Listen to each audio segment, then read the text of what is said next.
നിയന്ത്രണരേഖയിലേക്ക് വീണ്ടും സ്വാഗതം. വൻ വികസന പദ്ധതികളുടെ പിന്നാലെ ഓടുന്ന കേരളത്തിൽ ഏറ്റവും വലിയ അടിസ്ഥാന വികസന പ്രശ്നം ഏതാണ്? ഒരു സംശയവുമില്ലാതെ ആരും സമ്മതിക്കുന്ന ഒന്ന് പ്രാഥമിക കൃത്യങ്ങൾ നിർവഹിക്കാൻ ഇടമില്ലാത്ത പൊതുസ്ഥലങ്ങളായിരിക്കും എന്നത് ഉറപ്പ്. മനോരമ ന്യൂസിന്റെ ഒന്നിനും ഇടമില്ല എന്ന അന്വേഷണ പരമ്പര തെളിയിച്ചത് പ്രശ്നത്തിന്റെ ആഴം നമ്മൾ വിചാരിക്കുന്നതിലും ഏറെ കൂടുതലാണ് എന്നാണ്.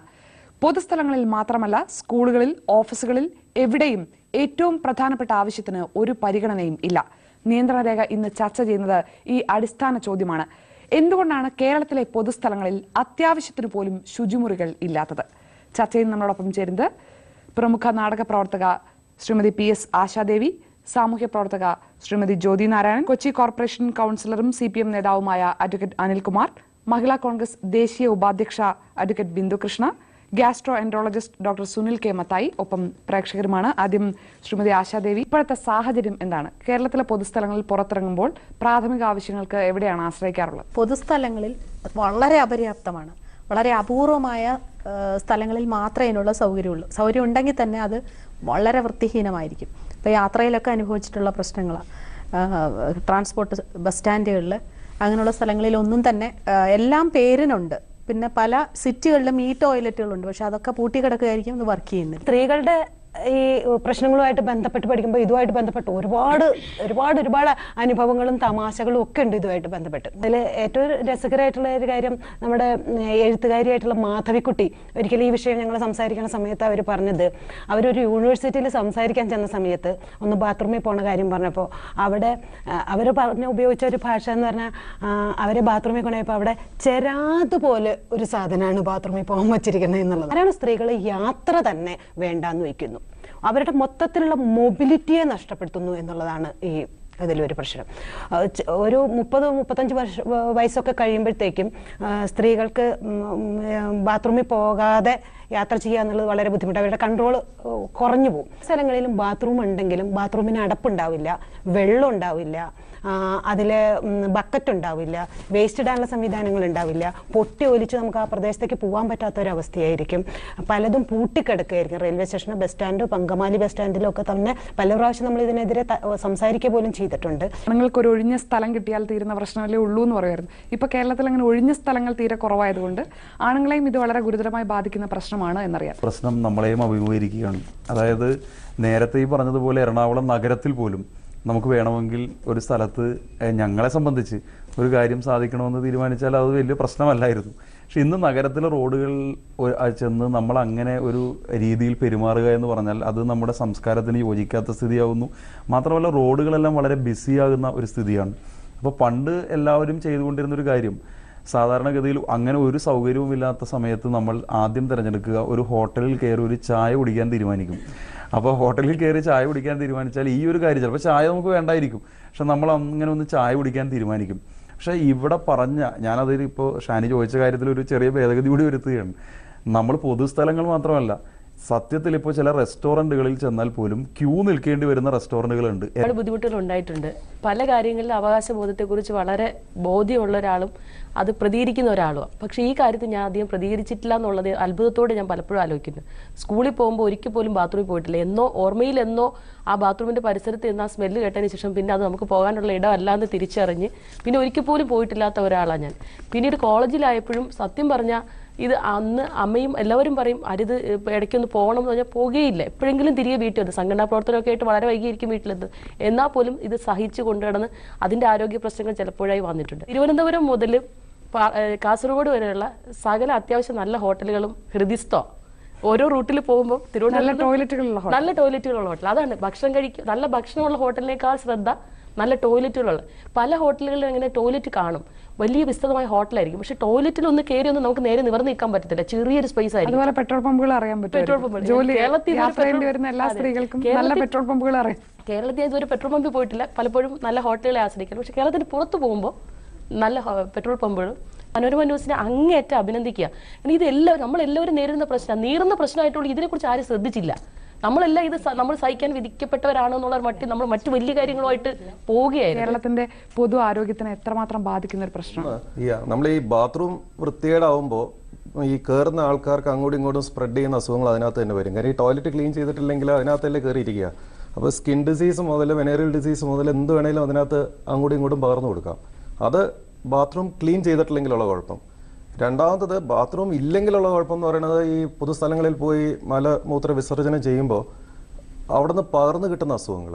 ഇപ്പോൾ ഈ കോളറ, ടൈഫോയിഡ്, മഞ്ഞപ്പിത്ത രോഗങ്ങൾ, ഇത് 3 ഈ പൊതുവായ സ്ഥലങ്ങളിൽ മലമൂത്ര വിസർജനം ചെയ്യുന്നതുകൊണ്ട് കിട്ടുന്നതാണ്. അതിൻ്റെ കാരണം ഈ ഉദാഹരണത്തിന് ഒരു വലിയൊരു എപ്പിഡമിക് ഉണ്ടായിരുന്നു. എപ്പിഡമിക് എന്ന് പറഞ്ഞാൽ 10,000 പേരെ ബാധിച്ച ഒരു മഞ്ഞപ്പിത്ത അണുബാധ ഉണ്ടായി. മൂന്നാറിൽ നിന്ന് സ്റ്റാർട്ട് ചെയ്ത് താഴെ കോതമംഗലം വരെ എത്തി. അത് ഒരു 2-3 മാസം കൊണ്ട് നടന്നതാണ്. അതിൻ്റെ ഏക കാരണം ഈ ആരോഗ്യ വിദഗ്ധരെ അന്വേഷിച്ച് കഴിഞ്ഞപ്പോൾ ഒരു വാട്ടർ സോഴ്സിനെ കണ്ടാമിനേറ്റ് ചെയ്തതാണ്. അതായത് യാത്രക്കാർ പോകുന്ന സമയത്ത് മലമൂത്ര വിസർജനം ചെയ്ത് അവിടെ നിന്ന് കണ്ടാമിനേഷൻ വന്ന് ആ വെള്ളം താഴോട്ട് ഒഴുകി ആ ഒഴുകി ഉപയോഗിച്ചവർക്കെല്ലാം ഈ അണുബാധയുണ്ടായി. അപ്പോൾ ഇതൊരു എപ്പിഡമിക് പോലെ സ്പ്രെഡ് ചെയ്ത് അങ്ങോട്ട് കിട്ടി എല്ലാവർക്കും. അപ്പം നമ്മളെ സംബന്ധിച്ചിടത്തോളം ഈ ഇത് വലിയൊരു വിഷയമാണ്. ഒരു നല്ല ടോയ്ലറ്റ്, നല്ല ഇതുകൊണ്ടുണ്ടാകണ ഒരു ദുരാവസ്ഥ എന്താണെന്ന് വെച്ചാൽ സ്ത്രീകളിൽ യൂറിൻ ഇൻഫെക്ഷൻ ഉണ്ടാകുന്നുണ്ട് ഇത് നിമിത്തം. അതേപോലെ നമുക്ക് വയറുവേദന, കാരണം ഈ യൂറിൻ പാസ് ചെയ്യാതെ ഇങ്ങനെ ബലം പിടിച്ചിരിക്കുമ്പോൾ നമുക്ക് വയറ് വേദന എടുക്കും. ഇതൊക്കെ ഒരു സ്ത്രീകളെ സംബന്ധിച്ച് വളരെ ഏറെ വേദനാജനകമാണ്. ചിത്രം കിട്ടി 60 വർഷം കഴിഞ്ഞിട്ടും നിവർന്നു നിന്ന് മുള്ളാനുള്ള ഒരു പൊതു ഇടം കേരളത്തിലില്ല എന്നുള്ളത് അങ്ങേയറ്റം ലജ്ജാകരമായിട്ടുള്ളൊരു കാര്യമാണ്. ഓരോ പഞ്ചായത്തിലും വിമാനത്താവളം വേണം, ഓരോ ജില്ലയിൽ വിമാനത്താവളം വേണം, മെട്രോ വേണം, മെട്രോ റെയിൽ കേരളത്തിലെമ്പാട് വേണം എന്ന് പറയുന്ന സമയത്ത് തന്നെ എന്തുകൊണ്ട് കേരളത്തിൽ പ്രത്യേകിച്ച് സ്ത്രീകളടക്കമുള്ള ആളുകൾക്ക് സുരക്ഷിതമായിട്ട് നിന്ന് മൂത്രമൊഴിക്കാനുള്ള ഒരു പൊതുസ്ഥലത്ത് ഒരു ഇടം ഉണ്ടാക്കുവാൻ സർക്കാർ എന്തുകൊണ്ട് തയ്യാറാവുന്നില്ല? കേരളത്തിലെ മഹിളാ സംഘടനകൾ ഒന്നിനും ഇതൊരു പ്രധാന പ്രശ്നമായി തോന്നാത്തത് എന്തുകൊണ്ടായിരിക്കാം? നേരത്തെ പറഞ്ഞ പുരുഷന് വേണമെങ്കിൽ മറ്റു വഴികൾ തേടാം, സ്ത്രീക്ക് അത് കഴിയില്ലാത്തത് കൊണ്ട് ഒരിക്കൽ പോലും അതൊരു സമര ആവശ്യമായി പോലും ഉയർന്നു വരാത്തത് എന്തുകൊണ്ടായിരിക്കും? ഞാനടക്കമുള്ള കേരളത്തിലെ സ്ത്രീ സമൂഹം പര്യാപ്തമായ രീതിയിൽ ഇതിനുവേണ്ടി പറഞ്ഞിട്ടില്ല. അങ്ങനെ കൊച്ചി നഗരസഭയുടെ ഉത്തരവാദപ്പെട്ട സ്ഥാനത്തിരിക്കുന്ന താങ്കൾക്ക് പറയാൻ കഴിയുമോ കൊച്ചി നഗരസഭയുടെ മുന്നിലേക്ക് ഈ ആവശ്യം വേണ്ടത്ര ശക്തമായി എത്തിയിട്ടില്ല, അതുകൊണ്ടാണ് കൊച്ചിയിൽ തോന്നുന്നില്ല ഉന്നയിക്കാതിരിക്കുന്നതല്ല പ്രശ്നം. എനിക്ക് തോന്നുന്നത് ഇത് നമ്മുടെ ഒരു ചർച്ചകളിലെ പ്രധാനപ്പെട്ട ഒരു പരിഹരിക്കപ്പെടേണ്ട പ്രശ്നമായി ഭരണാധികാരികളുടെ മുമ്പിൽ വന്നിട്ടില്ല എന്നുള്ളതാണ് സത്യം. ഒന്ന്. രണ്ടാമത്തെ പ്രശ്നം, ഇത് പ്രായോഗികമായി ചെയ്യുന്നതിൽ സംഭവിച്ചിട്ടുള്ള വീഴ്ചകളാണ്. അതിന് ഒരുപാട് കാരണങ്ങളുണ്ട്. പലപ്പോഴും ഭരണാധികാരികൾ പ്രത്യേകിച്ച് കൊച്ചി പോലൊരു സ്ഥലത്ത് നേരിടേണ്ടി വരുന്ന സ്ഥല സൗകര്യത്തിൻ്റെയൊക്കെ ഒരുപാട് പരിമിതികളുടെ പ്രശ്നമുണ്ട്. അതിനോടൊപ്പം തന്നെ ഈ പറഞ്ഞതുപോലെ ഒരു നിശ്ചയദാർഢ്യത്തോടു കൂടി നമ്മളിത് തീർക്കണം എന്ന ഒരു വിചാരം നമുക്ക് എല്ലാവർക്കും ഉണ്ടാകുക എന്ന് പറയുന്നത്. കൃഷ്ണ, ഇപ്പൊ സ്ഥലപരിമിതിയുടെ പ്രശ്നം പറയും, കോർപ്പറേഷൻ പറയും, കൊച്ചിയിലാണെങ്കിൽ സ്ഥലപരിമിതി. കൊച്ചി മെട്രോയ്ക്ക് വേണ്ടി എത്ര ആയിരം കോടികൾ ചെലവാക്കിയാണ് സ്ഥലമെടുപ്പ് നടക്കുന്നത്. അഡ്രസ് ചെയ്യാതെ ഇനി ഒരു ഭരണകൂടത്തിന് മുന്നോട്ട് പോകാൻ കഴിയാത്ത സ്ഥിതിയിലായി. ചെയ്തു കൊടുക്കേണ്ട ഭരണകൂടത്തിന്റെ ഉത്തരവാദിത്വമാണെന്ന് എല്ലാവർക്കും, അത് ഇതിപ്പോ കോൺഗ്രസ് മാത്രമല്ലല്ലോ, കഴിഞ്ഞ കാലഘട്ടത്തിൽ ഭരിച്ചൊരു എല്ലാവർക്കും തോന്നുന്ന ഒരു നിലയിലേക്ക് വന്നില്ല. മുഖ്യധാര രാഷ്ട്രീയ പ്രസ്ഥാനങ്ങൾ എടുത്തിട്ടുണ്ടോന്ന് അറിയില്ല. ഞങ്ങളെ പോലെയുള്ള ആൾക്കാർ ധാരാളം പ്രശ്നങ്ങൾ വിവിധ രീതിയിൽ എടുത്തിട്ടുണ്ട്. അതിൽ ഏറ്റവും പ്രധാനം എനിക്ക് തോന്നുന്നു ഒരു 10-12 വർഷം മുമ്പാണ് സ്ത്രീകൾക്ക് ബാത്റൂമിൽ പോകാൻ 2 രൂപയും പുരുഷന്മാർക്ക് 50 പൈസ മേടിച്ച ഒരു സംവിധാനം ഉണ്ടായിരുന്നു. അപ്പൊ ഞങ്ങൾ ചോദിച്ചു അതെന്ത് ബേസിലാണ് ഇത് ചോദിക്കുന്നത്, ഇവിടെ എന്താ ഒരു വിവേചനം എന്ന് ചോദിച്ചു. അപ്പൊ അവര് ചോദിച്ച സ്ഥലത്ത് പറഞ്ഞത് സ്ത്രീകൾ വെള്ളം ഒഴിക്കും, വെള്ളം ഉപയോഗിക്കും, പുരുഷന്മാർ വെള്ളം ഉപയോഗിക്കില്ല, അതുകൊണ്ട് പുരുഷന്മാർക്ക് 50 പൈസ, സ്ത്രീകൾക്ക് 2 രൂപ എന്നുള്ള രീതി. ഇത് എനിക്ക് തോന്നുന്നു ഒരു 12 വർഷം മുമ്പ് ഞങ്ങൾ ഉന്നയിച്ച ഒരു ഇഷ്യൂ ആണ്. അന്ന് മുതൽ അതുപോലെ തന്നെ ഈ ടോയ്ലറ്റ് വെക്കുമ്പോൾ ഞങ്ങൾ വളരെ ശക്തമായിട്ട് അതിനെതിരെ ഉണ്ടായിരുന്നു. ഒന്ന്, ഇതിന് ഉപയോഗിക്കേണ്ട സാമ്പത്തികം, വളരെയധികം സാമ്പത്തികം ഉപയോഗിച്ചാൽ ഇത് ഉപയോഗിക്കാൻ പക്വത നേടിയ ആളുകളല്ല നമ്മുടെ സാധാരണ ജനം എന്ന് പറയുന്നത്. ഞങ്ങളുടെ നഗരത്തിൽ ഈ സ്ഥലത്തിന്റെ പ്രശ്നം പരിഹരിക്കാൻ കണ്ടൊരു ഉപായം ഇത്തവണ ഭരണസമിതി എല്ലാവരും ചർച്ച ചെയ്തിട്ട് തീരുമാനിച്ചു. ഈ ടോയ്ലറ്റ് എടുക്കാൻ തീരുമാനിച്ചു. 5 സ്ഥലങ്ങളിൽ തുടങ്ങി. നോർത്തിൽ, കച്ചേരിപ്പടിയിൽ, ഏറ്റവും ബിസിയായ സ്ഥലങ്ങളിലാണ്. വൈറ്റിലയിൽ, അതുപോലെ ഫോർട്ട് കൊച്ചിയിൽ. ഞാൻ മനസ്സിലാക്കുന്നത് വൈറ്റിലയിലും ഫോർട്ട് കൊച്ചിയിലും വർക്ക് ചെയ്യുന്നുണ്ടെന്ന് തോന്നുന്നു. ബാക്കി ഒരു സ്ഥലത്തും ടെൻഡർ ചെയ്തിട്ട് ആരും എടുക്കാൻ പോലും തയ്യാറാവുന്നില്ല. അപ്പൊ നമ്മൾ അന്വേഷിച്ചു, എന്താണെന്ന് അന്വേഷിച്ചു. എന്താ പ്രശ്നം എന്ന് വെച്ചാൽ, ഞാൻ മനസ്സിലാക്കിയത് സ്ത്രീകൾ തന്നെ നമ്മുടെ ജനപ്രതിനിധികളായിട്ടുള്ള ആളുകൾ പറയുന്ന പരാതി, സത്യത്തിൽ ഈ ടോയ്ലറ്റിനകത്തൊരു സ്ത്രീക്ക് അങ്ങനെ പോയി ബാത്റൂം സൗകര്യത്തിന് വേണ്ടി ഈ ടോയ്ലറ്റ് ആശ്രയിക്കാൻ കഴിയില്ല. കാരണം അതിന്റെ സ്ഥലപരിമിതി. 2, ഈ ആളുകൾ മുഴുവൻ ഇതിങ്ങനെ കൊണ്ടുവന്ന് ഒരു പെട്ടി പോലെ കൊണ്ടുവന്ന് വെച്ചേക്ക്, ഈ ഓണത്തപ്പനെ കൊണ്ടുവന്ന്. അത് നടക്കുന്ന ഒരാള് കയറി ഇങ്ങനെ ഉപയോഗിച്ച് അപ്പൊ അതൊരു പരിഹാരമാണെന്ന് എനിക്ക് തോന്നുന്നില്ല ഈ ടോയ്ലറ്റ്. മാത്രമല്ല ഈ ടോയ്ലറ്റ് അത് നമ്മുടെ സ്ഥാപനങ്ങളൊക്കെ ഒരുപാട് ഫണ്ട് ചെലവഴിച്ച് ഉദ്ഘാടനം കഴിഞ്ഞാൽ പിന്നെ ഇത് പ്രവർത്തിക്കുന്നുണ്ടോ എന്നുള്ളത് ഒരു പദ്ധതിക്കും നോക്കുന്നില്ല എന്നുള്ളതാണ്.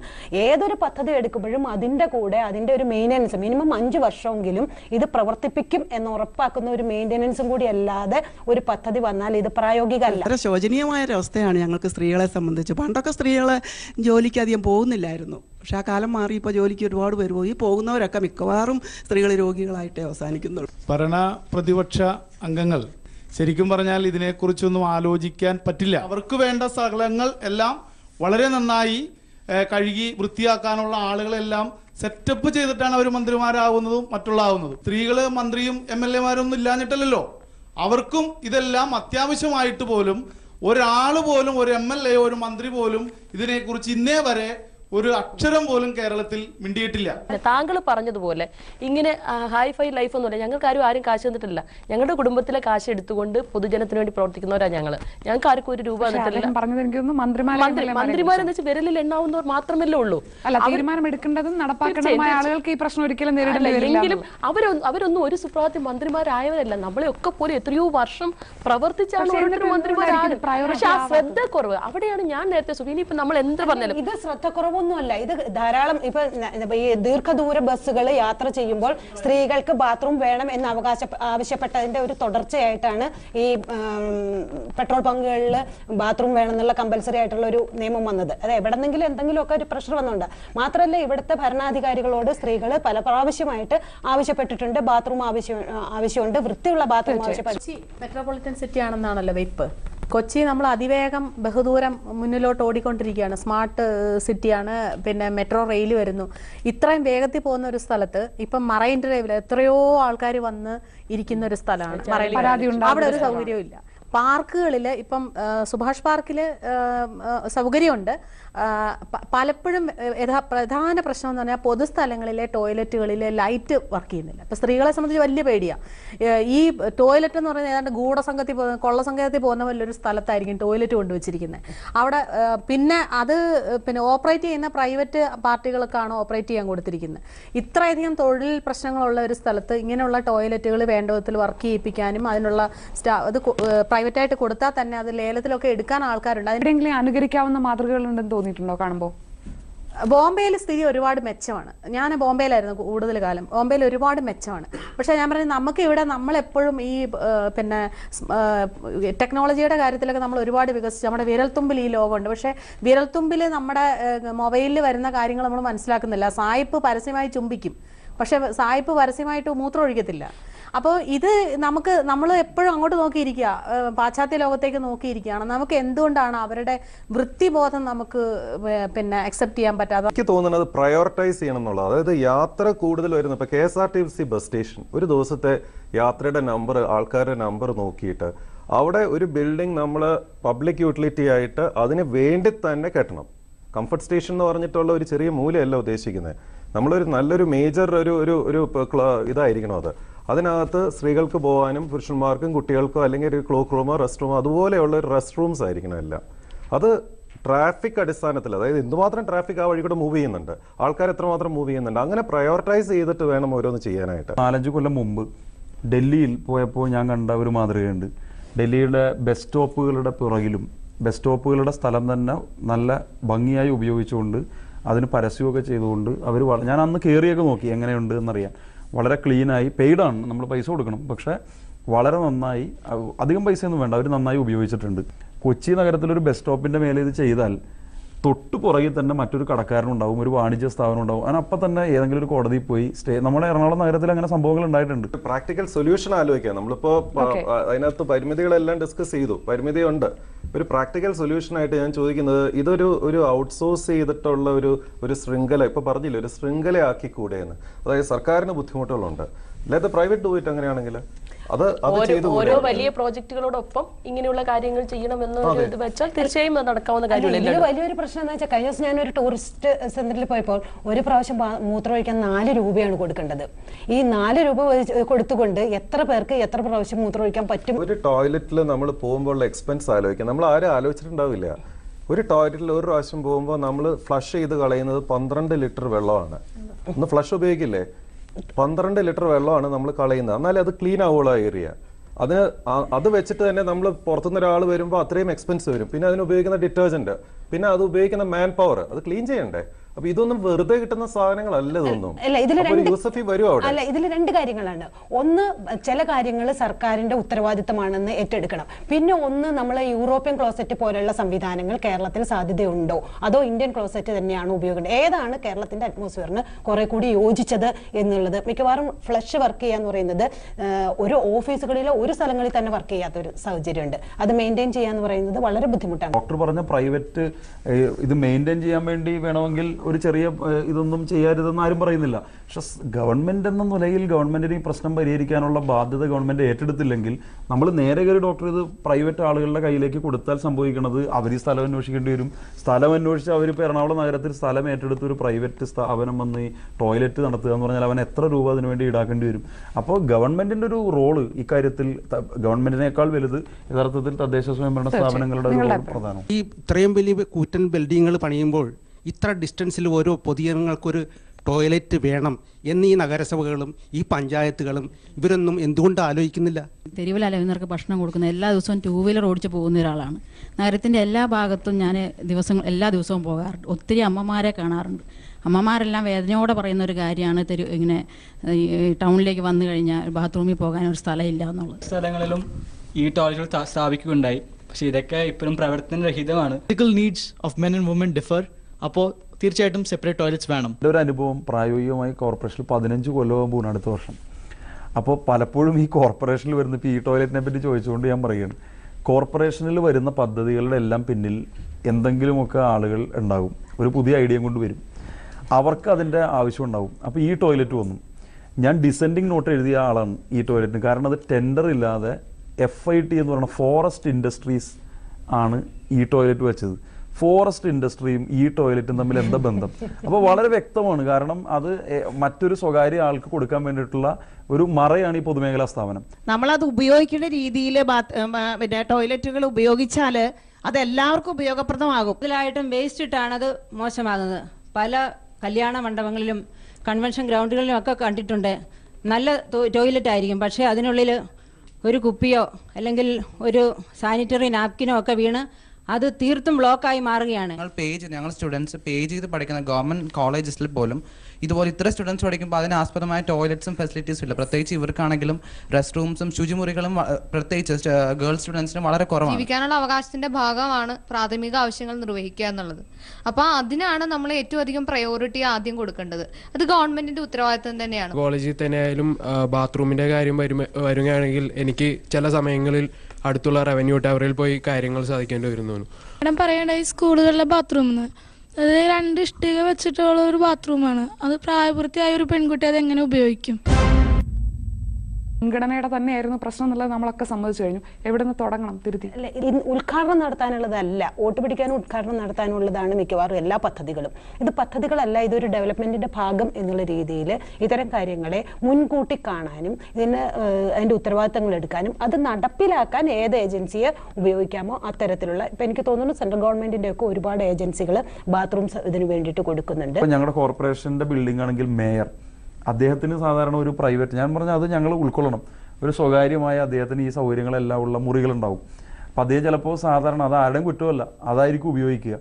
പക്ഷേ പൊതു മനുഷ്യർ വന്ന് ഉപയോഗിക്കുന്ന കോർപ്പറേഷൻ്റെ ബാത്റൂമിലേക്ക് കയറുമ്പോഴായിരിക്കും യഥാർത്ഥത്തിൽ ഒരു മേയർക്ക് ഇടപെടാൻ, ചെറിയൊരു കാര്യമുണ്ട്, ഇടപെടാൻ ഒരു മേയർക്ക് കഴിയുന്ന അപ്പോഴായിരിക്കും. പക്ഷെ ഒരു മന്ത്രി എന്ന് ചിലപ്പോൾ അറിയാതെ, ഒരു വാർത്തയ്ക്ക് വേണ്ടിയല്ല, ചെന്നൊരു ബാത്റൂമിനകത്തേക്ക് കയറിയാൽ അപ്പൊ പരിഹരിക്കപ്പെടും. മന്ത്രിമാരോ അല്ലെങ്കിൽ ഭരണാധികാരികളോ ഒക്കെയും വളരെ അതിസാധാരണക്കാരായ പ്രവർത്തകരൊഴിച്ച് ബാക്കി ആർക്കും തന്നെ പൊതു ടോയ്ലറ്റുകൾ ഉപയോഗിക്കേണ്ടി വരുന്നില്ല. അതാണ് സത്യം. KSRTC സ്റ്റാൻഡിൽ പോയിട്ട് എത്ര ജനപ്രതിനിധികൾ പോയി മൂത്രമൊഴിക്കുന്നുണ്ട്? ഇല്ല. മന്ത്രിമാരായിട്ടുള്ളവർ ഒരു സുപ്രഭാതത്തിൽ വന്ന് മന്ത്രിമാരായി സൗകര്യം കിട്ടുന്നതല്ല, അവരെല്ലാം പൊതു ടോയ്ലറ്റുകൾ ഉപയോഗിച്ചുകൊണ്ട് വളർന്നു വന്നവരാണ്. തലസ്ഥാന നഗരത്തിലാണ് ഈ ഷീറ്റ് ടോയ്ലറ്റുകളുടെ പ്രശ്നം വന്നത്. റിപ്പോർട്ട് ചെയ്യാത്ത മാധ്യമങ്ങളില്ല. കണ്ണ് തുറന്നിരിക്കുന്ന, ഒരു ദിവസം ഒരു തവണയെങ്കിലും കണ്ണ് തുറന്നാൽ അധികാരികൾക്ക് കാണാവുന്ന കാര്യമേ ഉള്ളൂ.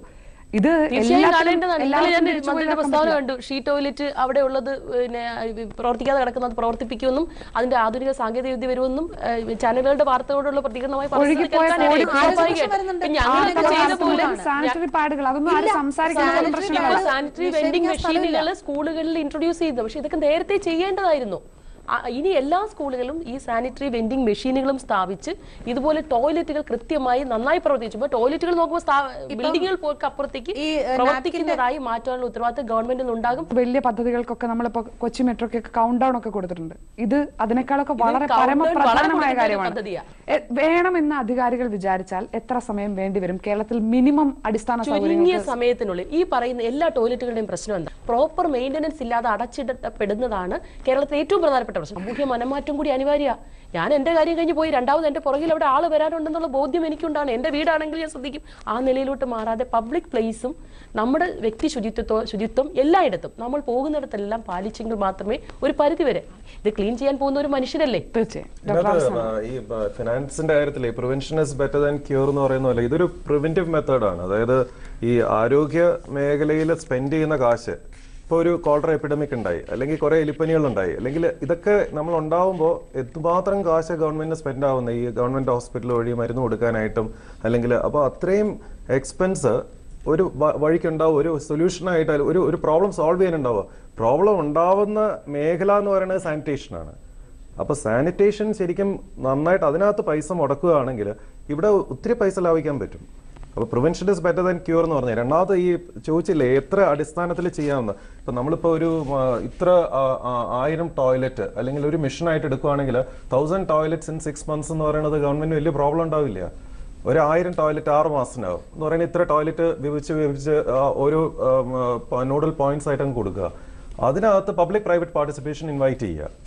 Public private participation fully privatise ചെയ്യേണ്ട കാര്യം, അത് കംപ്ലീറ്റ് ആയിട്ട് ഉൾക്കൊള്ളുന്ന കാര്യം. ഫുള്ളി പ്രൈവറ്റൈസ് ചെയ്താലും അതിനകത്ത് അതിൻ്റെതായ ബുദ്ധിമുട്ടുകളുണ്ട്. അങ്ങനെയുള്ള ഒരു പ്രാക്ടിക്കൽ സൊല്യൂഷനിലേക്ക് മാറാനായിട്ട് ഡെഫിനറ്റ്ലി ഒരു കൗണ്ട് ഡൗൺ തുടങ്ങാം. എല്ലാവർക്കും അറിയാവുന്നതുപോലെ ആ ശങ്ക തോന്നിക്കഴിഞ്ഞാൽ സ്ഥലമെടുപ്പ് നടക്കട്ടെ, പണം കണ്ടെത്തട്ടെ, അതിനുവേണ്ട മുന്നൊരുക്കങ്ങളാകട്ടെ എന്ന് പറഞ്ഞ് കാത്തിരിക്കാൻ കഴിയാത്ത ഒന്നാണ് എന്നത് എല്ലാവർക്കും അറിയാവുന്ന കാര്യമാണ്. അതേ തോന്നലുകൾ തീരുമാനമെടുക്കേണ്ടവർക്കും നടപ്പാക്കേണ്ടവർക്കും അതിനുവേണ്ടി നിർബന്ധിക്കേണ്ടവർക്കും പൊതുസമൂഹത്തിന് ഒന്നാകെയും വന്നു കഴിഞ്ഞാൽ വളരെ എളുപ്പത്തിൽ അനിവാര്യമായി അടിയന്തരമായി പരിഹരിക്കേണ്ട ഒരു പ്രശ്നമാണ് ഇന്ന് പൊതുചർച്ചയിലൂടെ മുന്നോട്ട് വരുന്നത്. എല്ലാവരുടെയും വിലയിരുത്തലുകൾ, പ്രായോഗിക നിർദ്ദേശങ്ങൾ മുന്നോട്ട് വെച്ചുകൊണ്ട്